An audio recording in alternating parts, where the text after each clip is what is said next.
Number 1 ಇಂಡಿಯಾದ ಜನ ಎಷ್ಟು ಬಿಸಿ ಇದಾರೆ ಅಂದ್ರೆ ರೋಡಲ್ಲಿ ಎಷ್ಟೇ ಹಂಸಿರ್ಲಿ ಗಾಡಿ ಸ್ಲೋ ಅಂತೂ ಮಾಡಲ್ಲ. ತಿಕ್ಕ ಮೇಲೆ ಎತ್ಬಿಟ್ಟು ಹಂಸಾರಿಸ್ಕೊಂಡು ಹೋಯ್ತಾ ಇರ್ತಾರೆ. ಫ್ಯಾಕ್ಟ್ ನಂಬರ್ 2 ಎಟಿಎಂ ಇಂದ ಕಾಸು ತೆಗ್ದಾದ್ಮೇಲೆ ಕಮ್ಮಿ ಇದ್ರು ಎಟಿಎಂ ಶಾರ್ಟ್ ಅನ್ನು ಕಿತ್ಕೊಳಕ್ ಆಗಲ್ಲ ಅಂತ ಗೊತ್ತಿದ್ರು ಅದ್ರ ಮುಂದೆ 3 ಸತಿ ಎಣಿಸ್ಬಿಟ್ಟು ಹೋಯ್ತಾರೆ.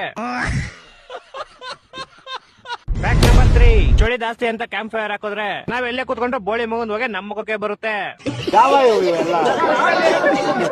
ಬಿಡೋದಿಲ್ಲ ಅಂತವೆ. ಫ್ಯಾಕ್ಟ್ ನಂಬರ್ 1 ಇಂಡಿಯಾದ ಜನ ಎಷ್ಟು ಬಿಸಿ ಇದಾರೆ ಅಂದ್ರೆ ರೋಡಲ್ಲಿ ಎಷ್ಟೇ ಹಂಸಿರ್ಲಿ ಗಾಡಿ ಸ್ಲೋ ಅಂತೂ ಮಾಡಲ್ಲ. ತಿಕ್ಕ ಮೇಲೆ ಎತ್ಬಿಟ್ಟು ಹಂಸಾರಿಸ್ಕೊಂಡು ಹೋಯ್ತಾ ಇರ್ತಾರೆ. ಫ್ಯಾಕ್ಟ್ ನಂಬರ್ 2 ಎಟಿಎಂ ಇಂದ ಕಾಸು ತೆಗ್ದಾದ್ಮೇಲೆ ಕಮ್ಮಿ ಇದ್ರು ಎಟಿಎಂ ಶಾರ್ಟ್ ಅನ್ನು ಕಿತ್ಕೊಳಕ್ ಆಗಲ್ಲ ಅಂತ ಗೊತ್ತಿದ್ರು ಅದ್ರ ಮುಂದೆ 3 ಸತಿ ಎಣಿಸ್ಬಿಟ್ಟು ಹೋಯ್ತಾರೆ. ಫ್ಯಾಕ್ಟ್ ನಂಬರ್ 3 ಚಳಿ ಜಾಸ್ತಿ ಅಂತ ಕ್ಯಾಂಪ್ ಫೈರ್ ಹಾಕಿದ್ರೆ ನಾವ್ ಎಲ್ಲೇ ಕುತ್ಕೊಂಡು ಬೋಳಿ ಮಗನ್ ಹೋಗಿ ನಮ್ಮ ಮುಖಕ್ಕೆ ಬರುತ್ತೆ. ಬಿಡೋದಿಲ್ಲ ಅಂತವೆ.